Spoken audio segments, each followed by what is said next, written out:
கம்யூனிசம்னா என்ன? அது கத்தி படத்துல ஒரு டயலாக் இருக்கும், விஜய் இட்லி வச்சு ஒன்று சொல்லுவார். அது மாதிரி நீங்க உங்களோட வெர்ஷன்ல என்ன சொல்லுவீங்க?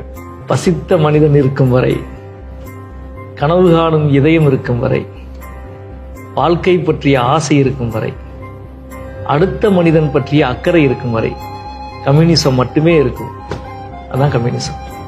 அடுத்தவங்களை பத்தி யோசிக்கிறது தான் communism. பசித்த மனிதன் இருக்கிற வரைக்கும், பசித்த மனுஷன் இந்த உலகத்துல எப்ப வரைக்கும் இருக்கிறானோ அப்ப வரைக்கும் கம்யூனிசம் சித்தாந்தம். கனவு காணும் இதயம் இருக்கும் வரை, கனவுன்றது ஆசை இல்லை. ஆசை வேற, கனவு வேற. ஆசை எல்லாத்துக்கும் இருக்கும், கனவுன்றது வேற, முற்றிலும் வேற. கனவுக்கு வேற வேற உள்ளடக்கம் தேவைப்படுது இல்லையா? அப்படி ஒரு கனவு, நீ எல்லாரும் நல்லா இருக்கணும், நான் நல்லா இருக்கணுங்கிறது ஆசை. எல்லாரும் நல்லா இருக்கணும், சமூகம் நல்லா இருக்கணும், தவறுகளே இருக்கக்கூடாது, அல்லது சரியா இருக்கணும் அப்படின்றது ஒரு கனவு இல்லையா?